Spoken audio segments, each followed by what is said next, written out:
Ya pemirsa, data sejumlah lembaga survei menunjukkan belum ada satupun kandidat capres-cawapres yang berhasil menyentuh angka 50% plus 1. Pilpres 2024 pun disebut mustahil berlangsung dalam satu putaran.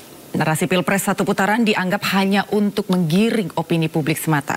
Lantas mengapa narasi tersebut terus dihembuskan? Apakah mungkin ada kandidat capres-cawapres yang merasa takut apabila Pilpres 2024 berlangsung dua putaran? Untuk membahas lebih dalam, pemirsa sudah hadir di studio secara langsung bersama kami malam ini Direktur Politik 5.0 TPN Ganjar Mahfud, Andi Wijayanto. Selamat malam, Mas Andi. Selamat malam. Serta juru bicara Timnas Anies Muhaimin, Eva Sundari. Selamat malam, Ibu. Malam, Andi. Kemudian juga sudah bergabung melalui sambungan Zoom bersama dengan kami Direktur Juru Bicara TKN Prabowo Gibran, Viva Yoga Mauladi. Selamat malam, Mas Yoga. Selamat malam, Mbak Andi, Mas Andi, Mbak Eva. Dan juga Ketua Departemen Politik dan Perubahan Sosial CSIS, Arya Fernandes. Selamat malam, Pak Arya. Selamat malam, Andi dan Bapak Ibu semuanya. Ya, saya akan bertanya pertama ke Mas Andi. Tadi Mas Andi, kita udah lihat tayangannya bahwa angka yang sudah dirilis oleh lembaga survei akan stabil, Mas, sampai 14 Februari. Apakah betul narasi satu putaran pemilu itu betul-betul digaungkan karena adanya rasa takut dari salah satu paslon? Ya, tadi angka yang ditayangkan itu di TPN Ganjar Mahfud hasil triangulasi lintas metode. Jadi kami menggunakan data-data survei konvensional seperti yang dilakukan oleh CSIS atau indikator baik tatap muka atau online atau telepon, itu kami pergunakan sebagai salah satu basis data. Kami melakukan FGD di 31 kota, sekitar 3.000-4.000 orang. Biasanya setiap satu putaran FGD dilakukan. Kami melakukan media analitik yang biasanya dalam satu hari bisa hampir 2 juta titik data yang kami sedot. Ya. Hasil kumpulan itu kami melakukan triangulasi. Ada laporan harian setiap jam 11 siang, ada laporan mingguan, ada juga tarikan data dari 28 November sampai hari ini, lalu kelihatan bahwa data relatif stabil sebetulnya. Di kami terlihat urutan pertamanya di 02, urutan keduanya di 03, urutan ketiganya di 01. Jadi Prabowo, Ganjar, dan Anies itu urutannya. Jika dilihat dari tren yang selama ini kami amati di pemilu 2018-2019 dengan menggunakan metode yang sama, yang saya sampaikan tadi, jika tidak ada hal-hal yang sifatnya signifikan berubah selama hampir 50 hari ke depan, ya tampaknya Pilpres kali ini akan berlangsung 2 putaran. Berarti narasi satu putaran itu betul, Mas? Selama ini yang digaungkan hanya untuk memberikan rasa kekhawatiran dari salah satu paslon atau seperti apa, Mas?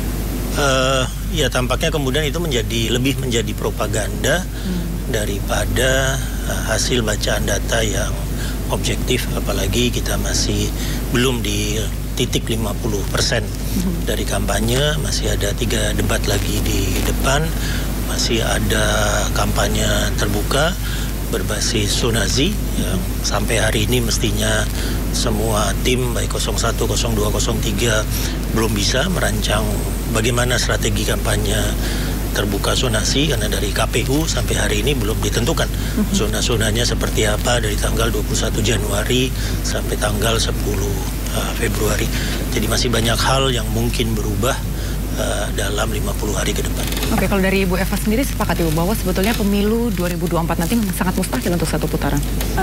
Kita sepakat di titik itu ya, bahwa semua sudah tampaknya stabil, tetapi komposisinya mungkin yang berbeda, karena dari CSIS baru keluar dan kemudian juga dari Indo Riset ya juga baru keluar, dan juga 6 riset yang lain, terutama setelah meneliti pasca debat yang pertama.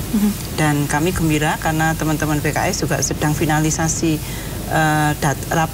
riset terakhir dan hasilnya sama, bahwa tidak mungkin satu putaran. Kemudian yang kedua, Mas Anies terutama ya, ini mengalami kenaikan yang cukup signifikan setelah debat yang pertama, dan hasilnya menempatkan Amin di posisi kedua elektabilitasnya. Dan tentu untuk data internal dan data eksternal yang tampaknya linear, ini menunjukkan bahwa objektivitas ya dari survei internal kami maupun eksternal tampaknya tidak bertentangan. Jadi ini kabar gembira bagi kami ya, kita, dan menambah semangat untuk ngegas terus lah ya, demikian. Berarti untuk narasi yang dihembuskan satu putaran tadi, kalau Bu Eva sendiri sepakat apakah karena memang ada kekhawatiran atau memang apapun motifnya, tetapi kalau mendasarkan diri kepada data itu sepertinya enggak berdasar, karena banyak survei dengan metodologi yang bisa dipertanggungjawabkan bahkan oleh persepsi ya, perkumpulan para konsultan ini yang fokus kepada pemilu juga sudah menyatakan ya, termasuk Mas Burhan tadi ya, di tweetnya 2 hari yang lalu sudah ngomong it is impossible to have one round gitu ya. Jadi lalu apa kalau data-data dan trennya semua sudah bilang bahwa ini 2 putaran. Oke, Mas Yoga, kalau dari paslon Anda sepertinya sangat percaya diri dan juga sangat confident bahwa ini akan berlangsung 1 putaran, sementara 2 perwakilan paslon yang ada di studio menyampaikan justru sepakat akan terjadi 2 putaran. Apa pendapat Anda, Mas Yoga? Pendapat dari kami, yang pertama merasa bersyukur bahwa politik Indonesia sudah menjadi politik yang rasional, artinya sudah hal-hal yang bersifat kualitatif dirubah menjadi kuantitatif berupa angka-angka yang bersifat numerik. Ini menjadi hal yang bagus dalam rangka untuk proses perumusan kebijakan, terutama di partai politik. Yang kedua, Mbak Anggi, seluruh paslon coba dicek selalu menggaungkan satu putaran. Apakah itu hanya untuk gimmick atau mempengaruhi opini? Ya, saya kira wajar-wajar saja. Bagi kami, TKN akan terus bekerja untuk meningkatkan elektabilitas pasangan calon Prabowo Gibran. Dari hasil survei internal Mas Andi dan Mbak Eva, itu ada satu kesimpulan bahwa peringkat pertama masih Pak Prabowo dan Mas Gibran. Untuk peringkat kedua, apakah Mas Ganjar atau Mas Anies, itu menurut saya bisa bervariasi penjelasannya karena masing-masing lembaga survei memiliki tingkat akurasi, tingkat validasi, dan proses untuk pengambilan sampel secara beragam, dan itu juga akan dapat mempengaruhi hasil survei. Nah, dalam hal ini maka kita melihat kalau kemudian terjadi apakah itu 1 putaran atau 2 putaran, itu nanti dilihat karena survei itu bersifat temporer dalam waktu tertentu, dibatasi oleh waktu, dan kondisi masyarakat juga pasti akan berubah. Proses perubahan masyarakat dan waktu yang berubah apakah mempengaruhi persentase elektabilitas dalam survei itu, nanti akan kita lihat hasilnya. Tapi kalau menurut kami, survei itu dibatasi oleh waktu dan dibatasi oleh momentum dan situasi masyarakat. Masyarakatnya berubah, waktunya berubah, juga pasti akan mendapatkan hasil survei yang berbeda pula pada hari ini dan ke depannya. Tapi dalam waktu yang tapi dalam waktu yang kurang dari 1,5 bulan, Mas Yoga, apakah survei ini bisa begitu drastis berubahnya? Karena dalam beberapa minggu terakhir, meskipun pasangan paslon nomor 2 memang selalu teratas, tapi memang masih belum mencapai untuk masuk ke dalam 1 putaran, Mas Yoga. Kalau untuk drastis apa enggak, itu sangat ditentukan dari berapa persentase swing voternya, berapa nilai undecided voternya, yang akan menentukan apakah perolehan nilai elektabilitas pasangan calon itu akan bisa bertambah atau justru menurun. Dalam sisa waktu sampai tanggal 14 Februari, Mbak Anggi, ini relatif masih cukup akan ada perubahan-perubahan. Perubahannya itu signifikan atau landai-landai saja, itu juga tergantung kepada momentum dan beberapa perkembangan politik yang sangat mempengaruhi terhadap top of mind atau preferensi pemilih, apakah akan ada migrasi pemilih atau undecided voter sudah menentukan pilihannya, atau ada swing voter yang akan menentukan pilihannya pada saat pencoblosan. Jadi masih banyak pertimbangan dan akan ada beberapa hal yang menarik, apalagi soal debat, itu juga pasti akan berpengaruh terhadap preferensi pemilih dan akan mempengaruhi terhadap nilai elektabilitas pasangan calon. Oke. Ya baik, Pak Arya, kalau tanggapan Anda sendiri seperti apa? Apakah dalam waktu yang kurang dari 1,5 bulan masih banyak hal, tadi sudah sempat disampaikan, yang bisa mempengaruhi hasil survei yang begitu drastis dan signifikan sehingga membuat Pilpres 2024 masuk satu putaran? Baik, terima kasih Anggi. Menurut saya saat ini kedua kemungkinannya terbuka ya. Apakah Pilpres akan berlangsung 2 putaran atau Pilpres berlangsung 1 putaran? Untuk saat ini kedua kemungkinan itu relatif sama-sama terbuka. Nah, kapan dia akan stabil? Menurut saya mungkin akan stabilnya pada pertengahan Januari. Ya. Karena pada pertengahan Januari suara saya prediksi akan mulai stabil karena ada 2 momentum besar. Ya. Pertama, momentumnya ada debat ketiga capres yang akan dilaksanakan 7 Januari. Yang kedua ada momentum apa yang tadi Bang Awi sampaikan soal kampanye terbuka. Nah, kita kemarin melakukan rilis ya, memang tadi hasilnya sudah disampaikan juga, dan kita melihat bahwa politik Indonesia ke depan akan memasuki satu tren baru ya. Dan tren baru itu adalah posisi debat itu akan menjadi sangat krusial dengan sangat penting menentukan, tidak hanya menjadi referensi utama bagi tidak hanya menjadi salah satu referensi bagi pemilih, tetapi juga akan menentukan bagaimana naik atau turunnya suara pasangan calon. Ya. Kita menemukan misalnya, memang di survei kita itu angka undecided-nya sudah cukup kecil, ya, di angka sekitar 10%. Tetapi ketika kita tanyakan tingkat keyakinan atau tingkat kemantapan, itu masih ada sekitar 24% orang yang mungkin dia sudah punya pilihan, tetapi dia belum sepenuhnya yakin atau belum sepenuhnya mantap dengan pilihannya. Nah, yang menarik adalah ketika kita tanyakan, ketika kita lihat datanya dari total sampelnya, itu ada sekitar 5 dari sisi waktu, ada sekitar 5,8% orang yang akan menunggu debat sebelum benar-benar mantap dengan pilihannya. Dan yang kedua, ketika kita lihat juga alasan perubahan-perubahan sikap seseorang itu, 12%-an mengaku akan berubah sikapnya karena debat.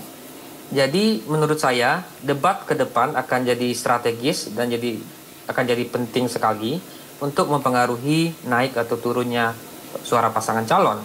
Dan yang kedua, debat juga akan jadi salah satu variabel penting juga untuk menentukan apakah Pilpres kita akan berlangsung 1 atau 2 putaran. Tapi pada kondisi saat ini saya melihat 2 kemungkinan itu masih sama-sama terbuka.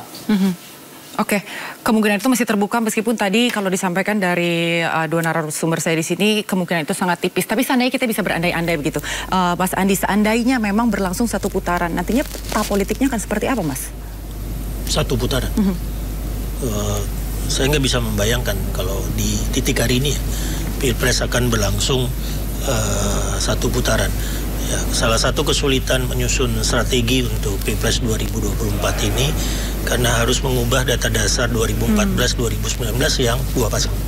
Diubah menjadi data dasar 3 pasang. Jadi misalnya data dasar tentang Sumatera Utara begitu dijadikan 3 pasang, itu langsung kelihatan kok imbang. Jadi Pak Prabowo yang mengandalkan suara Pak Jokowi ada di daerah pegunungan, lalu kemudian Pak Ganjar ada di daerah pegunungan, Pak Prabowo di sekelilingnya, lalu Mas Anies berada di daerah pesisir dan perbatasan antara Sumatera Utara ke Aceh maupun ke selatan. Datanya kemudian terbagi imbang 3. Ya apalagi kalau membaca data Jawa Timur, misalnya tempat Mbak Eva nanti nyalek, yang itu juga terbagi imbang antara Tapal Kuda, Mataraman, Arek dan seterusnya karena pengaruh-pengaruhnya. Nah, data ini yang kemudian menjadi panduan bagi kami untuk menggerakkan tokoh-tokoh termasuk Mas Ganjar, Pak Mahfud, Mbak Atiko, Alam, Mbak Yeni Wahid, Mas Andika, TGB ke daerah-daerah berdasarkan pemetaan yang ada. Dan dalam 30 hari kita sudah bergerak, masih ada 48 hari lagi untuk bergerak. Kami yakin memang masih banyak hal yang bisa dilakukan untuk mengubah pembagian suara antara ketiga calon. Oke, Mbak Eva sepakat dengan hal itu? Oh, sepakat banget, terutama paslon 1 dan 3 ya, luar biasa ngegasnya ke basis-basis ya. Dan kalau dilihat frekuensinya ya dua paslon ini yang luar biasa outreach-nya untuk menjangkau para pemilih baru, pemilih yang tradisional itu luar biasa. Nah, yang saya agak khawatirkan itu adalah apabila kemudian ada mekanisme yang invisible hands gitu ya, kemudian beroperasi dan akhirnya battle of war ini menjadi tidak fair and free dan jujur, ini yang kita khawatirkan. Tapi kalau melihat kapasitas masing-masing pribadi ya, individual capres cawapresnya sebetulnya imbang kan. Jadi itu nggak mungkin lah kalau kemudian kalau nggak ada faktor X yang unidentified gitu mengganggu kestabilan saat ini. Jadi kita tetap melakukan upaya untuk udara ya, darat ya, semuanya ke sana. Dan saya ingin menggarisbawahi Mas Arya ya tadi bahwa ternyata masyarakat itu menunggu debat ya untuk menentukan final decision-nya. Dan ini menurutku bagus ya, karena ternyata debat itu bukan hanya pada saat itu, tapi kemudian mengenerate diskusi-diskusi after debat ya. Misalkan kayak konsep 40 kota, kemudian SDIE itu menjadi orang jadi kan. Dan itu makanya ketika ada riset yang right after debate itu kemudian kita pertanyakan karena orang kemudian mengendapnya, mengunyahnya, dan ternyata hasil tangkapan dari riset CSIS ataupun Indo Riset yang terakhir orang masih ntar dulu aku nunggu debat yang berikutnya begitu. Jadi ada proses Mas, mengunyah dan menelannya, memfilter terlebih dahulu ya. Apalagi kemudian debat itu juga memicu diskusi luar biasa di sosmed. Dan ini pendidikan yang bagus, apalagi kalau kemudian risetnya itu misalkan by phone ya. Sementara kita tahu populasi kita yang punya telepon itu tidak semuanya, jadi akses to posibilitas untuk menjadi responden atau sampling itu juga sangat terbatas dibanding dengan yang riset orang per orang gitu. Jadi memang riset banyak desainnya kan sesuai dengan tujuan ya, tapi banyak juga kelemahan. Jadi seperti Mas Vivayuka ngomong, validasi, kemudian akurasi itu juga kita olah bersama lah. Tapi kesempatan itu masih terbuka dan ternyata memang stabil dan bahkan kecenderungannya nomor 2 turun, nggak setinggi awalnya. Sementara paslon 1 misalkan ya, kan trennya naik. Jadi kalau kita bicara riset kan tren ya, dan tren yang ditemukan di akhir-akhir itu adalah seperti demikian. Jadi it's impossible lah untuk satu putaran. Kecuali ada hal yang luar biasa yang nggak umum gitu ya, nggak normal gitu. Iya, Mas Yoga, ada tanggapan Anda, Mas? Kalau Mbak Eva gaspol, kalau kami gaspol remblong. Nah, jadi lebih kenceng lagi, Pak. jadi kita sama dengan paslon yang lainnya, masih ada waktu untuk meningkatkan nilai elektabilitas dengan melakukan sosialisasi, komunikasi, kemudian konsolidasi organisasi partai Koalisi Indonesia Maju. Kami menginginkan bahwa suara partai Koalisi Indonesia Maju yang berkontestasi di pemilu legislatif itu bisa setara atau ekuivalen dengan perolehan hasil pemilu presiden. Ditambah lagi dengan elektabilitas Prabowo Gibran, ditambah lagi dengan kerja dari para relawan yang siang malam berjuang untuk menangani Prabowo Gibran. Kalau ini dikonvergensi, disinergikan, tentu akan bisa menambah kekuatan dan bisa menambah tren kenaikan elektoral. Kalau kemudian sekali lagi apakah pasangan yang maju ini ada 1 putaran atau 2 putaran, ya itu nanti tergantung kepada hasil pemilu tanggal 14 Februari 2024. Intinya bahwa dari beberapa perkembangan yang ada, seluruh pasangan calon itu mempersiapkan dengan sebaik-baiknya beberapa program, strategi, taktik di lapangan, dan ini tentu memberikan efek yang positif buat perkembangan demokrasi. Demokrasi harus partisipatif, demokrasi harus berkualitas dan berintegritas dengan menjadikan pemilu sebagai bagian dari proses pendidikan politik rakyat dan meningkatkan partisipasi politik rakyat agar hasil pemilu memiliki legitimasi politik karena partisipasinya sangat tinggi. Dari pasangan Prabowo Gibran, TKN akan tetap untuk berjuang bersama-sama sesuai dengan prinsip-prinsip pemilu yang luber, jurdil, aman, nyaman, damai, berkualitas dan berintegritas sesuai dengan Undang-Undang Pemilu Nomor 7 Tahun 2017 dan peraturan PKPU yang telah ditetapkan dan akan kita jalani secara bersama-sama sebagai bagian dari proses perjalanan demokrasi yang terbaik buat masyarakat bangsa dan negara. Oke, baik. Ya, baik. Pak Arya, tadi kan Anda sempat menyampaikan bahwa masyarakat itu sebetulnya masih menunggu debat. Apakah sebetulnya debat itu bisa memilih atau bisa mempengaruhi suara 28% undecided voters atau swing voters, atau justru hanya memberi keyakinan kepada orang-orang yang memang sudah yakin akan pilihannya? Boleh dijawab nanti usai jeda. Pemirsa, kami masih akan melanjutkan dialog kami usai jeda. Tetap bersama kami di Sindo Prime.